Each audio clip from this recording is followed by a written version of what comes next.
Board, look at sound. Chickadee check. All right, go Joe, check. Check, check, check. Looks good, Maddie, go. Check. Turkey season. Turkey season. All right, Turkey that looks solid. All right, omnidirectional blue Yetis working fine. Looks beefy, but not out of control. And it's probably better to have a bigger sound than a lesser sound, given like editing. All right, we are good to go. All right, it's been a while. It's been a hot damn couple weeks, and it's been about a month or so since we had Joe on, right? Yes, probably, yeah. Yep. Before Thanksgiving. I mean, Halloween. Yep. All right. Yeah, just at the beginning of spooky season, and we're about to wrap up spooky season. That's crazy. Everything's gone gray. The trees are gone. Kind of bummer. Yeah. A reminder of the ephemeral quality of life. That's a thing, yeah. Yeah, I guess, yeah. But, all right. Let's get ready to rumble. 1, 3, 5, 2.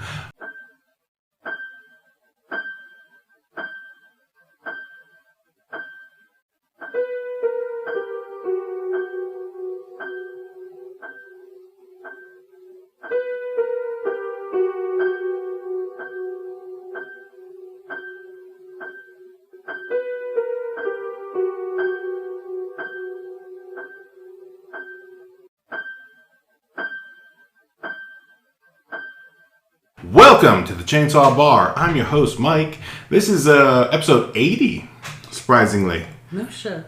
An official 80. We've had probably like about a dozen episodes that have been hacked into pieces and released, but this is actually official episode 80.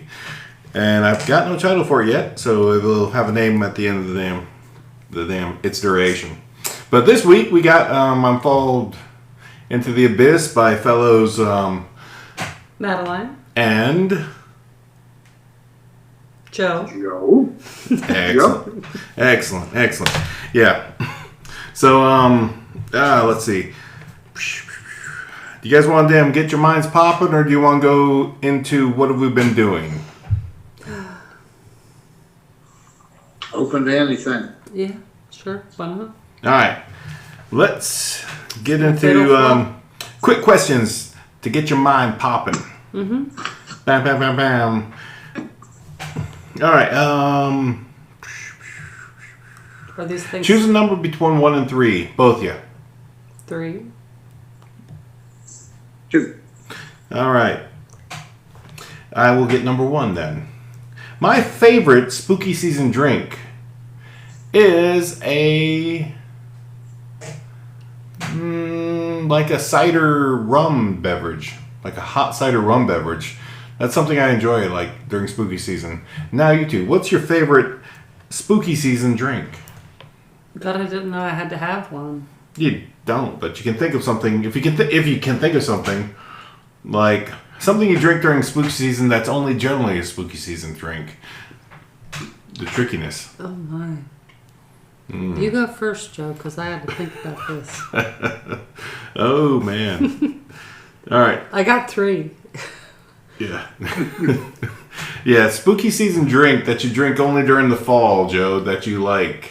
Fall time. Autumn. Well, I like your hot mulled cider. Mm-hmm. Oh, yeah. That's fair. That is good. And bonus. hot cocoa. Can't go wrong with either of those. Mm-mm. Especially on a cold night, cool night, fall night. Yeah.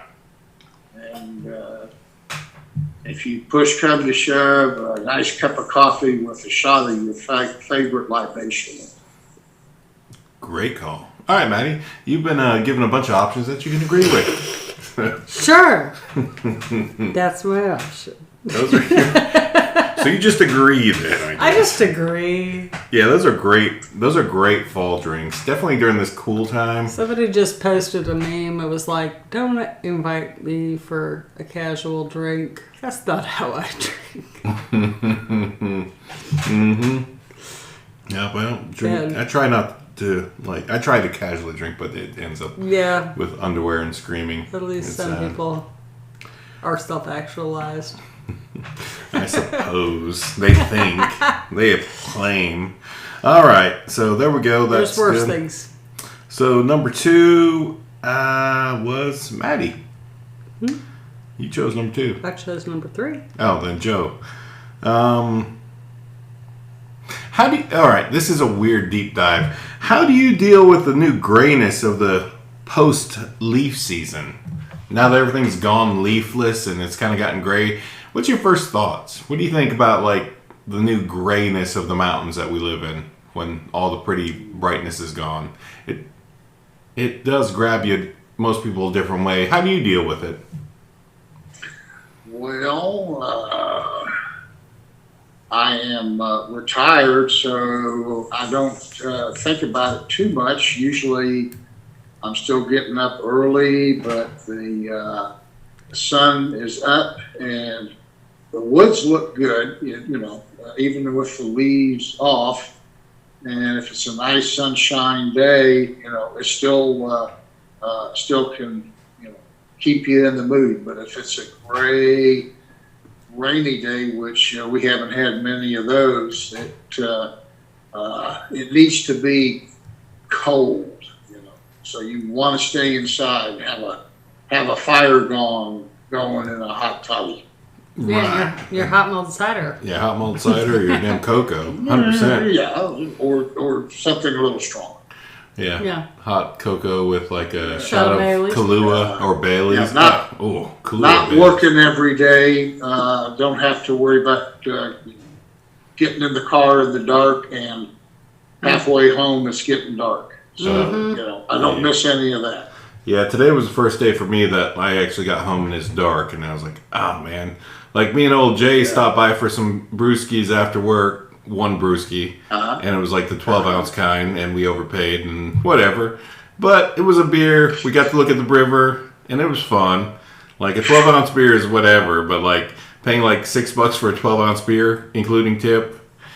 Like you're paying for a 6-ounce Bud Light because you can't get a damn 12-ounce PBR. It's kind of a bummer, but whatever. But at the same time, you're just hanging with your buds, just looking at the river, talking about fishing and things.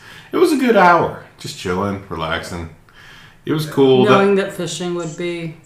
Leafing. More leaf catching than anything. Stringer full of leaves. Yeah, you could make a salad, I guess. A really bad tasting bitter salad. But that it was fun. We had a good time. Like no complaints, no regrets at all. But that's fall, man. But yeah, and again, I'm gonna go back to ephemera, and like that's just part of the beauty of this time of year. Shit starts dying because that's part of the life cycle. That's part of the cycle of the year. And I don't hate any of it. I like certain parts better than others. Not gonna lie. Yeah, this is true. Speaking of dying weirdness, like I've got to go get my tarp out. I got to go find a tarp. I'm going to go grab a tarp because on a Sunday when I go to work, I am on the other side of the business where it's slow and dead, but there's that one tree sitting there. And I'm going to lay down the tarp and shake that tree until all those delicious little frickin' orange persimmons pop off there. I'm going to be knocking persimmons down off the tree while I'm at work here this damn Saturday. Yes. So I'm going to swing by the damn roses, pick up a cheap tarp. Is it supposed to freeze this Saturday? It's already frozen. They've already flipped and they've been falling off a lot. Oh, really? When do we have a freeze? Like last week we had a freeze. It was a freeze enough to change the color. It was a freeze enough to knock the persimmons off the tree. Yeah, so the persimmons are like at our work, which is our work. But I'm going to go lay a tarp out on Saturday and then throw sticks up and see if I can knock some persimmons down and get enough for maybe just let them fall. Or just let them fall, see what we can get. You got to let them fall. They got to fall naturally.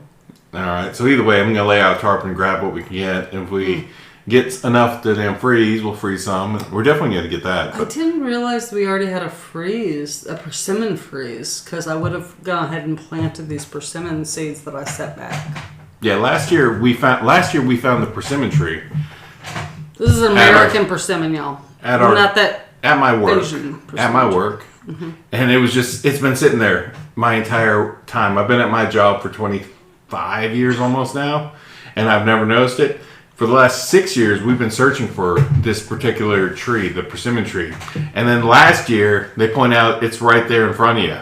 I'm like, what? And I looked at it, I was like, what? Then I picked one off the ground and them ate it. I was like, well, that just dries out your mouth when you eat it raw. It's just off the damn thing, raw on the ground, but ripe, and boom. Still delicious, but it will pucker you up. Yeah, cottonmouths. Me and Gino both had one. We're like, oh yeah. No, we actually both had about 2 or 3. You gotta cook with them. Yeah, we both had 2 or 3, and it's like, oh, that dries you out real good. Mm-hmm. It's tasty, but like your mouth immediately just vaporizes all the water, and you're just dried out. It's good. Yeah. But American persimmons are delicious, and you generally just make a bread out of them. I make persimmon pudding.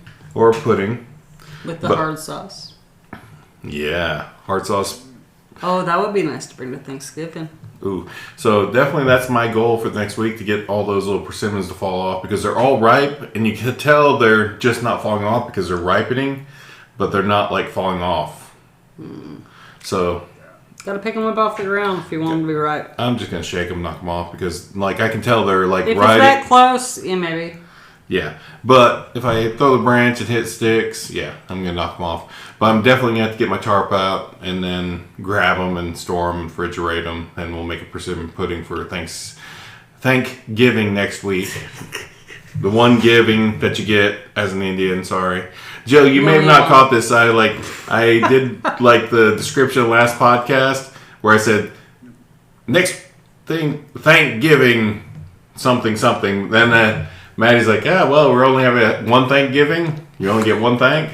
And I was like, yep. And then I was like, I read it. I was like, I didn't edit. I edited the thing twice to do some stuff. And then I edited the thing to say Thanksgiving. So I was like, screw it. We're taking it back. You only get one thanks for Thanksgiving. And that's it.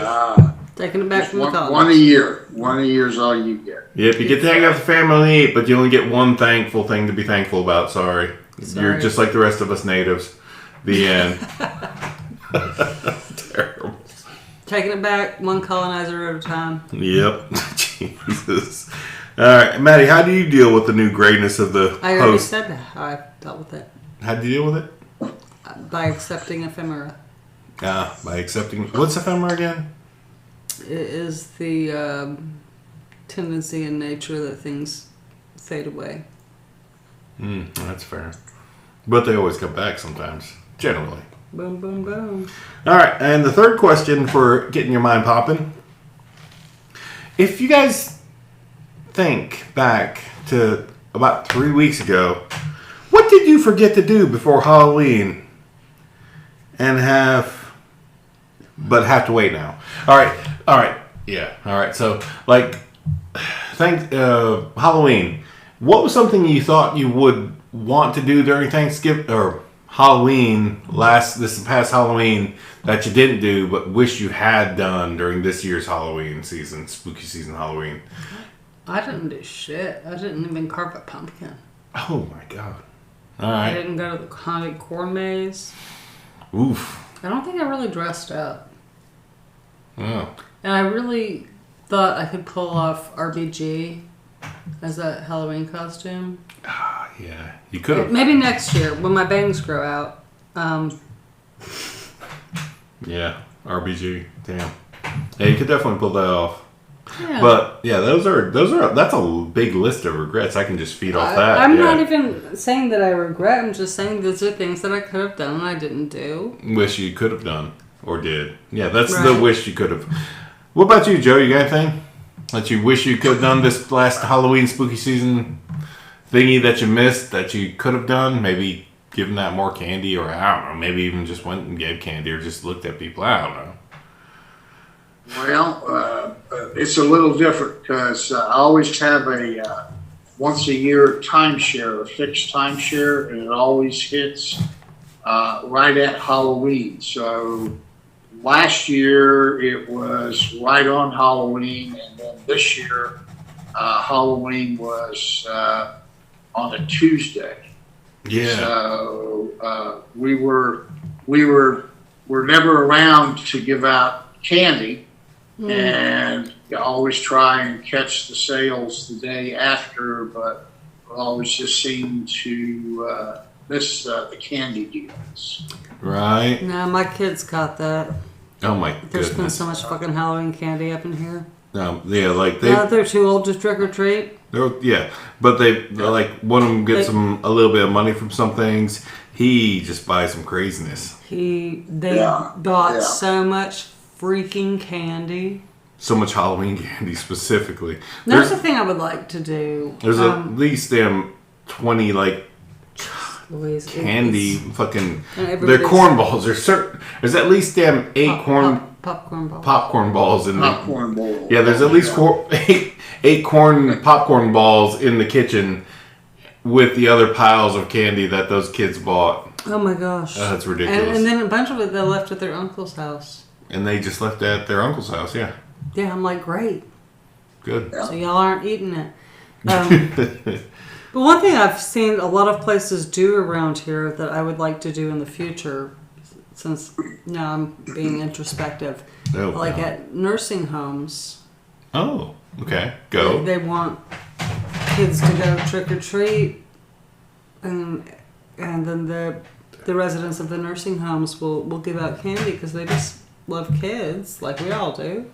I mean, I do. It's fun to see little But- kids. Energetic. Yeah, absolutely. I remember when I was a kid and in chorus at Christmas time, a lot of us would go sing carols at the local nursing homes. And it made everybody so happy, you know, so happy. I remember singing The Little Drummer Boy with my sister Furiel in a duet, just singing at the nursing home at Christmas time, because people in nursing homes just don't have a lot of interaction with the outside Right. world. So stuff like going to sing carols or letting them give the kids Halloween candy and sing the kids Halloween costumes. My kids, like I said, are a little bit old for that. Oop, that's my timer. Let me go hit that. But That's the dinner timer. But yeah, that's a good damn. Yeah, that's a thing that everybody should know about. yeah. You definitely Yeah. should look into that because like giving like old people in nursing homes candy to give out to kids as a like just kind of interaction would be fun. To bring the kids to the nursing home, actually. Just to see a bunch of grandpas and grannies damn give you candy, that would be fun. And you get a bonus just getting candy and just seeing a bunch of happy old people. And you're bringing joy into their life. That'd be fun.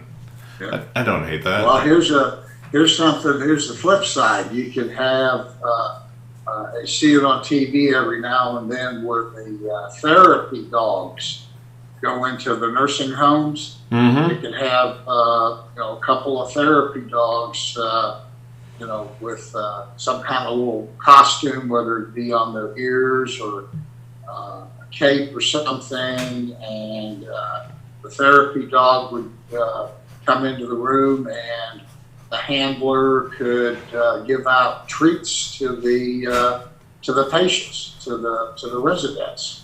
That would be fun. Yeah, I don't hate that idea. Yeah. Yeah, that would be something. That would cheer them up, because the kids might, like Maddie said, the kids might be a little afraid of doing, something like that. And dogs, they love everybody. Yeah, like Most a dogs. good doggo loves everybody. And if you put in a costume and then it looks cute and everybody just loves it, yeah, that dog's having the best day of its life too. That's pretty adorbs. Yeah, don't hate that idea. Or, you could carry it on, like she was saying, into a Christmas theme, with Santa's hat or, Little elf. bells on them, and then they could hand out candy canes to the residents. Oh, that would be cool too. It was Yeah. just like, Yeah. you just gotta have them take care of your elders eventually. Because Yeah. like, They don't, even though they're stuck where they're at, they do want interaction with like everybody. They do want to see people. Everybody likes them seeing things and just laughing at things. Everybody loves. Everybody loves. Well, I mean, I think like grandparents, you know, if I should live so long to be a grandparent, I think that is like the greatest honor. And I actually love little kids. Like a lot of people are cynical about kids. Not me. I would have had a farm of kids if I could have incubated them better. Yeah, we'd struggle. Yeah. And for me, actually, like, honestly, the only thing I really regret about them Halloween this year is, again, like, for me, I would love to be the scary kind of damn person standing on a damn thing just handing out candy. It's like, it's not happening. I've been here for fucking forever. Yeah, we don't get trick-or-treaters in our neighborhood. Yeah, we don't get but we do get passerbyers. So maybe next year I'm gonna focus on. I'm gonna do that and put up a big sign, be scary looking, but like say free candy, and then just be standing there for like maybe with a little van with no windows. Maybe a picture of a van. Just buy a van with no windows. Or just draw a picture of a van with no windows that says free candy, and I'll just stand there with a bucket of candy. Then, like, when my neighbors that do drive by, I can just throw them candy. You know, I mean, it's kind I remember, were you fun. there the time we took the kids to the... So, in our area, in our little neighborhood, they have a, like, kind of a Halloween egg hunt, like an Easter egg hunt, down at one of the local parks. And when our kids were little, we took them down there for trick or treat, or for Easter egg hunt, but Halloween egg hunt. And Oliver, I don't remember how old he was, probably like 6, 5. He dressed up as the a character from a Doctor Who episode, The Empty Child, which is the child whose gas mask has been fused to his face, and he just keeps going around asking, "Are you my mummy?" Oh, God, yeah. So we go out to this egg hunt. Were you there? I don't think you were. I think it was just me and the boys. I had to work. Yeah, you were probably working. But there is this guy on stilts. And this is on a baseball field, right? So he's outside of the gate, the baseball field, on stilts, dressed in a scary clown costume. Oh, yeah. And the kids are fucking terrified. The kids are terrified. But Oliver just walks up to him and he goes, "Are you my mummy?" And the guy was like, "No, I'm somebody's daddy."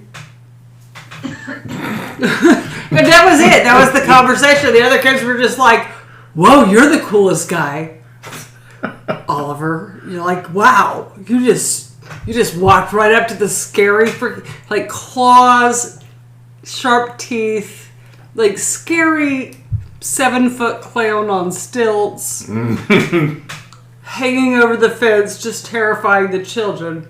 And Oliver just being like, "Doctor Who's got this." Yep. I'm just as scary as that guy. Yeah, just straight up, "Are you my mummy?" It's like, ooh, ew. And the guy was like, his pause was like, no.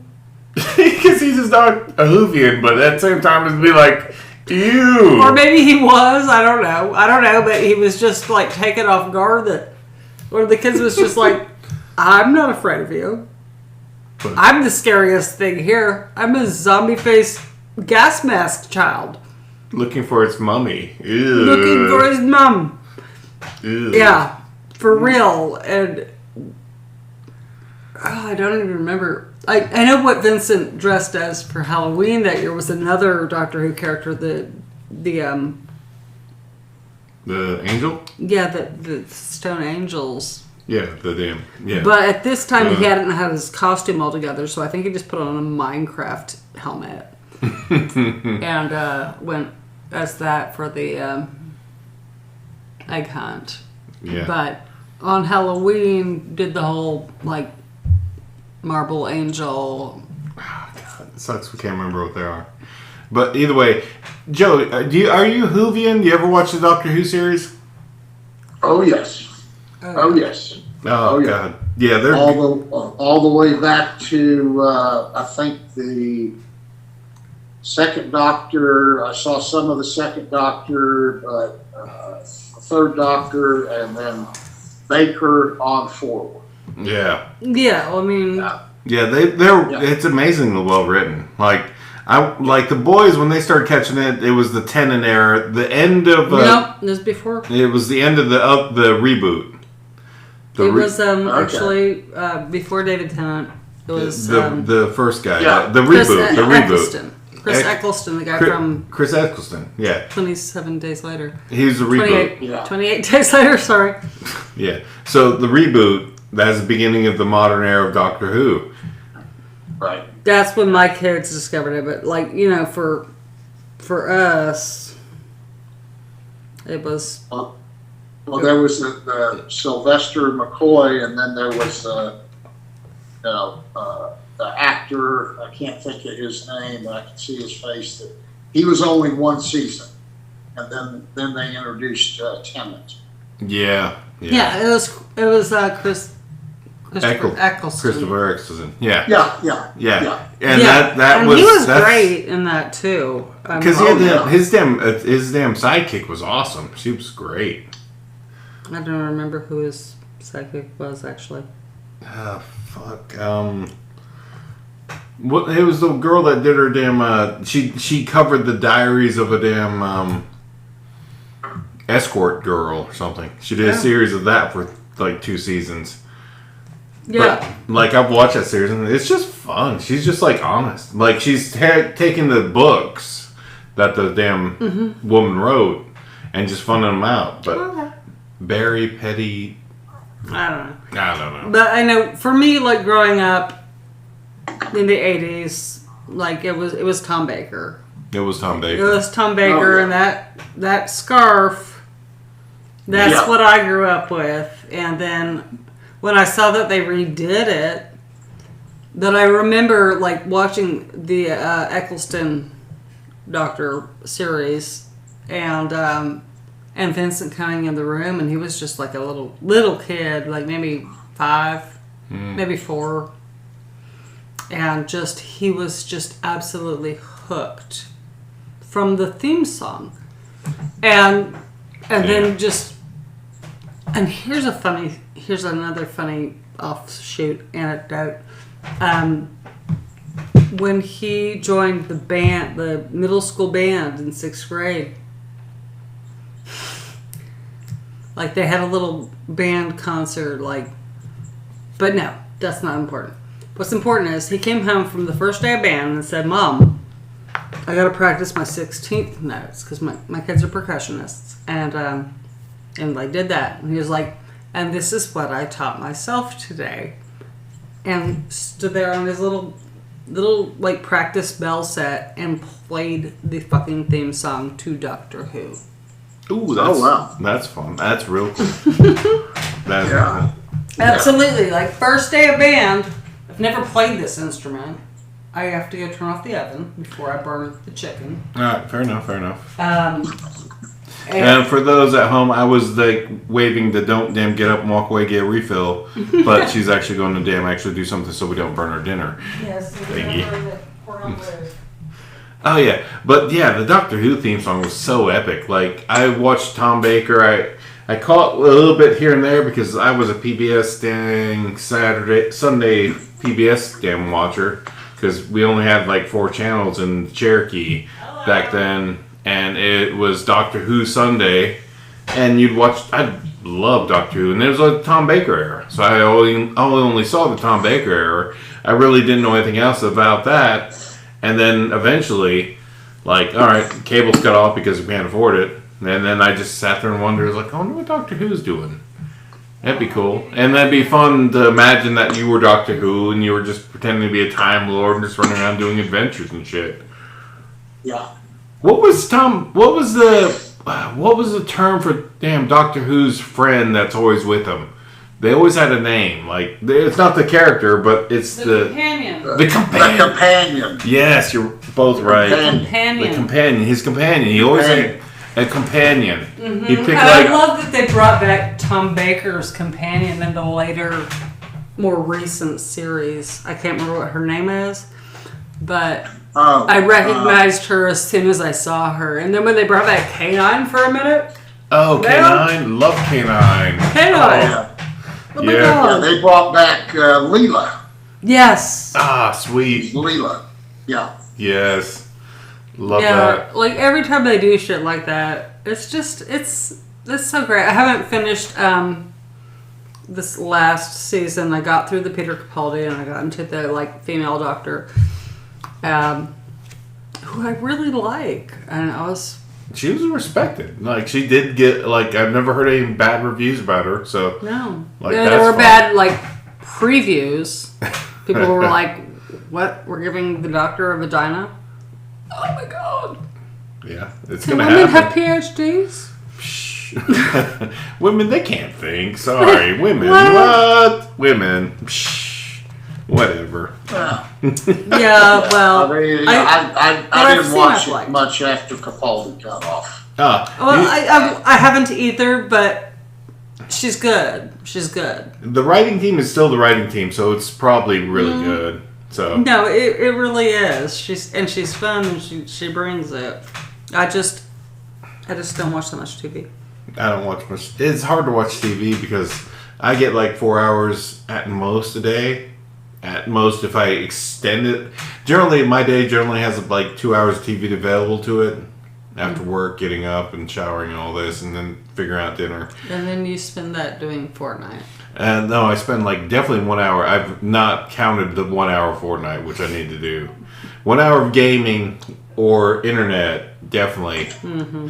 But then the other 2 hours, like outside 3 hours of internet, yeah, like it's tricky. Like I'll do like the Canadians there and Shoresy or Letterkenny. I'll do this Rick and Morty shit, which is fucking ridiculous.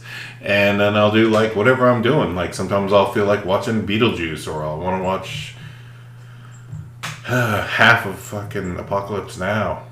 Who knows? Jesus. Life is crazy. But let's get moving forward.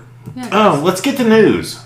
Because, Joe, we'll ask you to do one movie review because you've seen apparently 2 Nick Cage movies I have not seen. And I want to hear what you have to say about these Nick Cage films. But let's get to news. I just read this today. Bam, bam, bam, bam. News from Deadline originally. And from where I read it, my usual source, Dread Central. Should I go make the Dijon cream sauce while you're doing this? No. Okay. This should be quick and simple because Joe's got to go because we've been running 32. But, like, according to news and stuff, Jordan Peele's company, Monkey Paw Productions, will be doing the reboot. Probably be released about 2025. Any guesses? It's a reboot, TV show, not TV, movie, reboot movie. Do I have to think of like Black Horror? And who's the People Under author? the Stairs? Not going to tell you that because that would give it away. Good question. But I will say it's the 1980s classic movie. Classic movie. Rebooting. Oh, it's not People Under the Stairs. It's the fucking Tales from the Hood. Battlestar Galactica. Ooh. Jordan Peele? Jordan Peele doing Battlestar? I don't even remotely see that one, Joe. I'm here for that. I'm here for whatever Jordan Peele does. Yeah. First same. of all, I don't mean to just pick out black stuff, but it's like that's kind of his thing.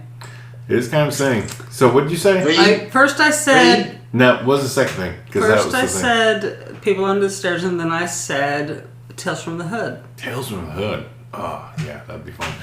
What'd you say, Joe? He said the thing. Series V. Visitors. Oh, Visitors. That would be fun, too, because, like... But it's already been done in the last 4 years, sadly. Yeah, no, 10. 10? The reboot TV show? Yeah, that was at least 10 years ago. Was that... Do you think it was 10 years ago, Joe? No, it was. The rebooted V TV show? Oof. Maddie's probably right. I'm not going to disagree. I am right. This one, because the song was the Muse song. Oh, that's right. The Muse song. Yeah, it's definitely in the list. I didn't watch it. I didn't watch the reboot of V because V was my favorite show when I was 5 years old. And I couldn't bring myself to watch a remake of my favorite show from when I was 5 years old. I have a hard time with remakes, y'all. Everybody knows this. Yep. Everybody knows. But V was my favorite show when I was a very small child. All right, so jumping ahead. What's the answer? Skipping the answer. Apparently, in 2024, his company is signed on for a new horror movie, which will be released on September 27th, 2024, next year. So his company's doing a horror movie next year. So we got a Jordan Peele joint next year. And he's going to do his 4th feature film for Christmas next year. His personal, actual directed damn feature film is Christmas next year. So leave that to your mindset of what you could get because it's Christmas release for Jordan Peele next year. Christmas release, 4th film, boom, boom. Lots of options, lots of craziness. He's already probably thought out and he's already in the pre-production thoughts, but he's going to release his personal 4th film next Christmas. So... I love that guy. Love Jordan Peele. But as far as the answer to the questions you've been begging to listen to, and everybody else that knows Dread Central and Dreadline, it is a reboot of The People Under the Stairs. I got it right the first time? Oh. Yeah, you doubted yourself, so it doesn't count. It does count. I always doubt myself. Doesn't you think count. Does that mean I don't get to my destination just because I don't trust my fucking GPS? You just put words out there. It doesn't count. No, I didn't. Put out your idea, put out your answer, not your thoughts. Fuck you. Fuck you. I said The People Under the Stairs. No, but then you I damn said second it, and guessed I said, well, if it wasn't The People Under the Stairs. No, but it's been recorded. It's been recorded, but I said it there was a might denial. also be Tales from the Hood. Tales from the Hood would be a sweet damn Jordan Peele joint. Oh, man. But People Under the Stairs, I think it could really bring the humanity to that. Oh, that's going to be sick. Yeah, his company's doing it. Because of the way that he directs films. And I think, like... And that was already... And I'm not saying that there was a lack of humanity in The People Under the Stairs. I'm just saying... Okay, if there's a remake I'm going to watch... If Jordan Peele wants to remake People Under the Stairs, I'm going to watch Jordan Peele's version of People Under the Stairs. Oh, yeah, it's going to be dark and ew. Yeah, like, the original was dark and ew. Yeah. But, like, yeah, Jordan Peele could definitely spin that to modern feels and, like, modern senses. And I don't think that a lot of people... It's it's an underrated film. It's an underwatched film. Yes, no, it is highly rated, but it is an underwatched film, and I think people don't realize what it's about. Yeah, it's pretty deep. There's a lot of deep dive, and that's definitely why he probably pegged the damn wanted to do the reboot of it. And also, like, can we compare? Maybe in a future episode, compare and contrast The People Under the Stairs versus Parasite. Oh. Yeah, the Bong Joon-ho Parasite. Oh, People Under the Stairs. Comparison side by side versus the Parasite movie. Joe, what do you think of... Did you ever watch Parasite, the Korean film? Amazingly... Bless you. Bless you. No, All right. Parasite... Excuse me. Bless you. Bless But you need to go back and do that. Yeah, definitely check out Parasite. It is...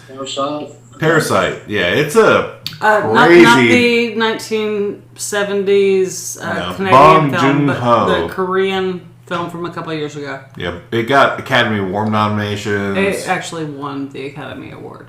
Oh, that's right. Yeah. So the Academy Award winning Bong Joon-ho film Parasite. Check that. It is really hard to watch. And weird. No, not really. It's just weird. I mean, there's differences there because it's not about racism. It's about classism. Yeah. It's good. It's not. It doesn't make you feel guilty about anything, but it definitely makes you think. It makes white people feel guilty. They've talked to me about it. Oh, all right. Then never mind. I'm not white. Sorry. All right. Then maybe Sorry. so maybe you and Maddie are definitely on the same level on that one. Maybe I don't know. No, because I didn't. I was just like, what do you mean? Well, what are they trying to say about like rich white people? But they weren't quite. They were all Korean, right? They're but all it was Korean. so it's about classism. It's about rich people versus poor people. Mm-hmm. Yeah, it's and not having white to versus explain anything. this to people who have never struggled and tell them. Anyway, you should watch it before I say anything else. Yes, definitely check out Parasite. Parasite. Bong Joon-ho. And actually, Parasite. Yeah. Bong Joon-ho. any film that Director. Bong Joon-ho did, I have always enjoyed his films. If you definitely I absolutely Host. love The Host. Love The Host. If you got a chance, check out The Host. I really liked. And Snowpiercer. Snowpiercer. Did you watch Snowpiercer? It's Snowpiercer's intense. It's intense, and it's also about classism. So all of his films Are about have like kind of these like very political themes, very underlying social context. themes. social issues. The what was the one about the pig? Okjo. Okjo. Okjo. But Bong Joon-ho, bless you. Like bless you. He talks about social issues through horror in a way that like other directors kind of skimp on. Okjo, yeah, I'm gonna say there were some things in that film that were kind of They were sort of weak politically. It was very vegan minded. Like the idea that animal husbandry is rape is completely ridiculous to me because when a female is... You're giving too much to Joe about that one. Okay. Okjo. But either way, check out the latest Bong Joon-ho films like Okjo, Snowpiercer. Definitely check out The Host first. The Host. But Parasite was the one that won him the Oscar. Parasite was the one that set him apart, and the fact that when he did his presentation, he just didn't really give a shit.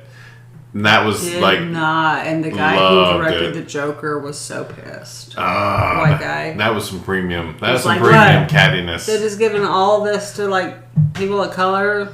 White guy can't make a living in Hollywood. What a dick. No, fuck you. He made a good film, and I thought it was very relevant, actually. But, like, his attitude about it when the other films that won? Yeah. The other films Joker that was won amazing. Were directed by people of color, and he kind of, like, got up in his feels about that.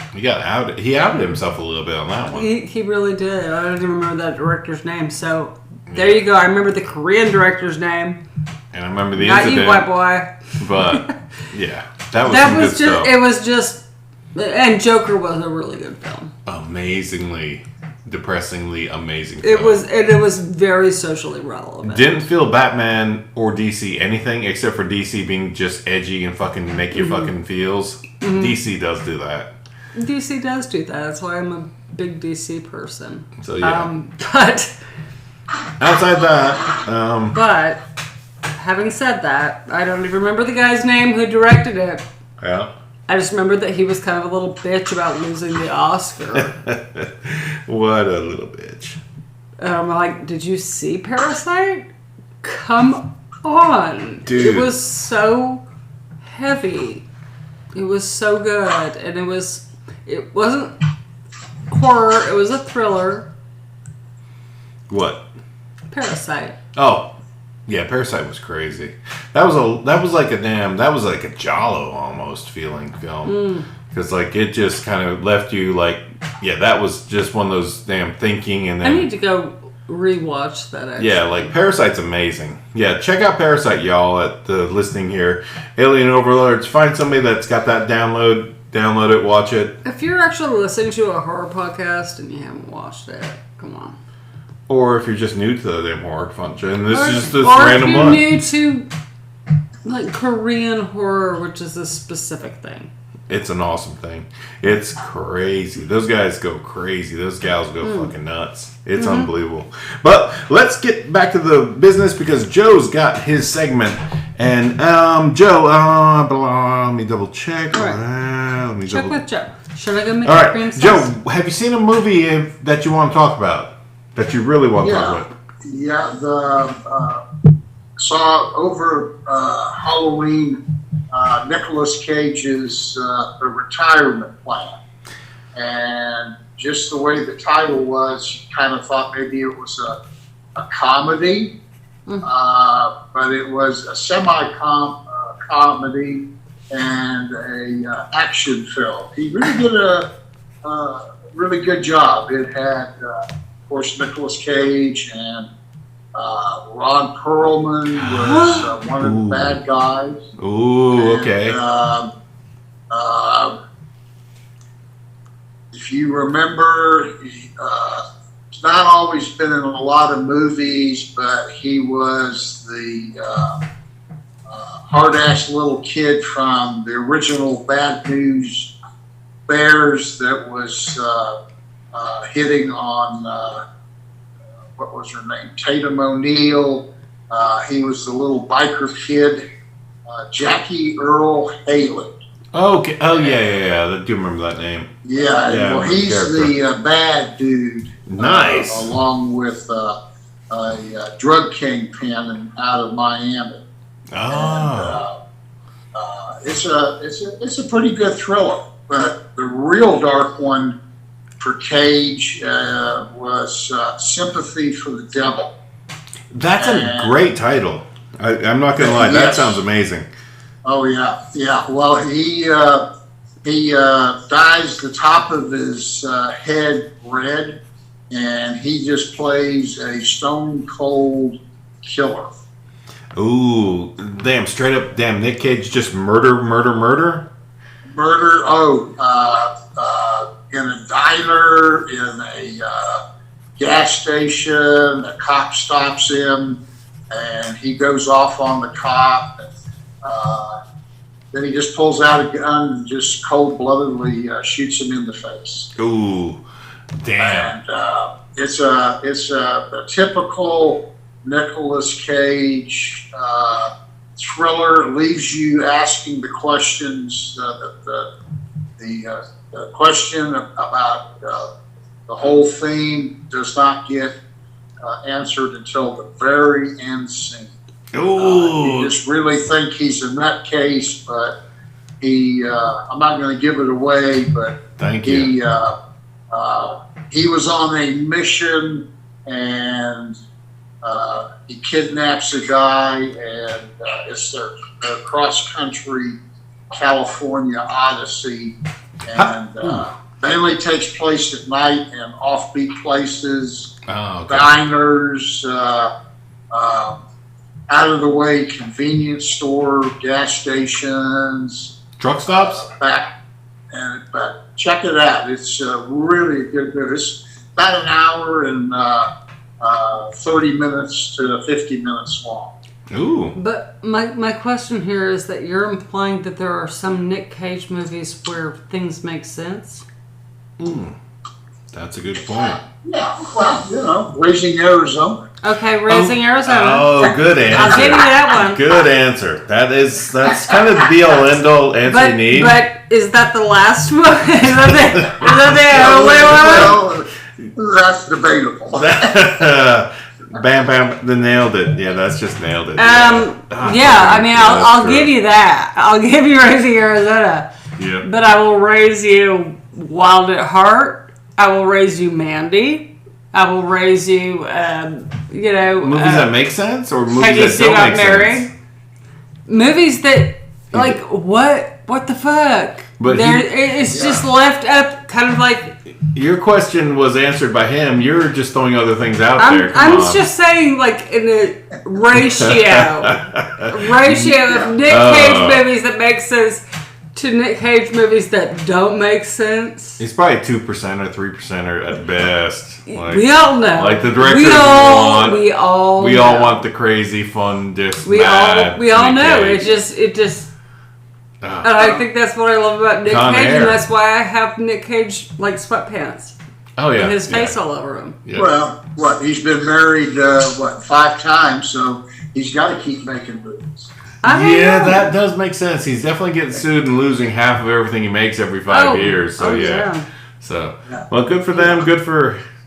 Yeah, no, him, he does. I mean, he's actually come out and said that. Like, this is why I made all these shitty movies. Yeah, his last bout was because he owed taxes. That's why we got the awesome damn Willy's Wonderland. If y'all haven't checked that out, Willy's Wonderland. Boom, just Does he even have any lines? He has a couple words, but he has a bunch of things in it. So let's not screw around and damn give away that film. Because Nick Cage is awesome in Willy's Wonderland. Let's not damn spoil anything about Nick Cage is awesome in general. True. And Moonstruck is one of my favorite films. Moonstruck is amazing. Did you see? Did you go and see Five Nights at Freddy's Tuesday? The boys did. I did not, because I understood the game concept of it and I understood the fandom of it, but I didn't feel like watching it. Apparently, it's on Peacock or one of the streaming services, so I'm definitely going to check it out. Apparently, like, Sheila wants us to watch Malignant, which is, of course, one of those films that is one of those top horror fucking terrifying films ever. It makes the top 10 of scary films, so Malignant is on the list to watch this week. I'm definitely going to check out Five Nights at Freddy's, and apparently, I'm scared. I'm just going to say, yeah, you don't want to be scared, but that one will probably scare you. I don't know if it's a Blumhouse, but whatever, it probably is. And it's probably just a demon, whatever. If it's Blumhouse, it probably won't actually scare me. Probably ghost or a demon, whatever. I might get a jump scare. Jump scares are great. But, yeah, no, I haven't seen any of those, but Five Nights at Freddy's got upped by Willy's Wonderland by about 3 years. But... and they're different film. But you can tell that was what Willy's Wonderland was about, right? Yeah, definitely. Willy's Wonderland is definitely Five Nights at Freddy's. Except for it's not a survival horror where you gotta make 5 nights. And nobody's child died. And nobody's child died or didn't something happen. But either way, by comparison, check them both out. Like, check both films out. Check Willy's Wonderland out. Check out Five Nights at Freddy's. People like it. People at home, listeners, overlords, and all that shit. All y'all, our listener in Ireland, thank you kindly. You're our 2%er. Yay! They're the 2% of the listening category, so fantastical. But overall, like, we've had a weird uptick this season of our podcast. Spotify's putting us out there. The names I've chosen for our podcast has triggered a lot of damn searches, so whatever. I've got to keep working on that. But yeah, check out Willy's Wonderland. It's amazing. Check out Five Nights at Freddy's. Apparently it's good. The boy said it was good. The cameos could have been better, but there wasn't enough cameos. But the story was a story, and they said it held up to the game. So the canon, yeah. So okay. Well, here's one that's coming up just in a few weeks. It probably won't make it to our area. It's another Godzilla movie. It's called Godzilla -1. Godzilla -1? What? Why? Yes. Check it out on Rotten Tomatoes. Why is it called Godzilla -1? Why is it Godzilla 1? Is it a Godzilla film, or is it like a documentary? No, it's a Godzilla. It's an actual Godzilla film. Interesting. Huh. Coming out of Japan. About that. Interesting. Yeah. All right. I was down for some kaiju. Like some kaiju. It's supposed to, according to Rotten Tomatoes, it kicks off December 1st. Ooh, fun. So definitely, I'm gonna note the that. trailer looked pretty good. Trailer looks good. Oh, you can't eat that. All right, that's our lot for Joe's segment. I gotta go make some. We gotta make sauce some dinner for this cordon bleu, y'all. Yep, and that's a good segment for Joe. And this is episode 80. But any closing thoughts, Joe? Anything you want to share with the damn listening audience? Because this was a great, fun segment. No, just everybody don't overeat on your turkey so you fall asleep on the couch. Ah, damn right. No, just drink too much so you fall asleep on the couch. And I say don't drink too much that you fall asleep on the floor. Pace yourself with that turkey and gravy. Because, like, falling asleep on the floor is sometimes comfortable, but most times it's embarrassing. You wake up and you feel kind of like you got the slut shame walk. Yeah, like I seen a TikTok video or something that Jay shared with me, and it was just like walk of shame. No, there's like waking up from drinking too much. The first one, this like young 20-year-old fucking Spider-Man character just walking, it's like hey, just smiling. Mm-hmm. Then in your 30s, it's just like the damn guys from damn Hangovers, just like oh shit. And then when you're 40s, it shows that E.T. just laying there, just like on the damn gurney, just dying. Oh my god! It's like waking up from too much drinking, and it's just like, oh god, just yeah, it's definitely waking up from E.T. damn land, just like, I'm dying. Also, y'all, I have put my foot in it. I extended to a family text about Thanksgiving because my parents don't want to have it at their house this year, and they're just getting too old. Yeah. And now I might have like 1,300 people in my house. Casablanca's gonna be overrun. It's gonna be horrifying. It's gonna be like my cousin responded, on the and floor, she's got blanket. 2 kids, and here's your emergency damn plastic like all my blanket and friends your are pillow. like, hey, we can have Friendsgiving because I don't think anybody's gonna come. And then my siblings are like, yeah, we're gonna come. And my cousin's like, yeah, we're gonna come. And I'm like, okay, I'm gonna do this. I have a week to clean my house, y'all. Oof. Yeah. Give me all of your good vibes, because that is a feat. Yeah. It took me all day just to clean part of my kitchen. You're gonna have a full house. Yes. All day just to clean part of my kitchen today. And you've seen the house, Joe. Like, it's going to be stuffed to the gills with mugs. Just family. I love my family. I would love to see them something other than a funeral. And as my cousin said. Yep. Oh, yeah. Yeah. But it's either holidays or funerals, so bitch, whatever. Yeah. It's always one or the other. That's just not normally me, but right at this point, I have the biggest house. And, at least, like, when they're here, they'll keep the house warm and their power bill will go down. Yes. Winning. With their body heat? Hell yeah. Okay, you think that's a thing? I think I'm not going to have to. All right, people. Love y'all. That's it for this podcast. Joe, you got anything you want to say to the listeners? Just happy Thanksgiving and sleep well. Hell yeah. This has been episode 80. Matt, you got anything? What he said. Goddamn right.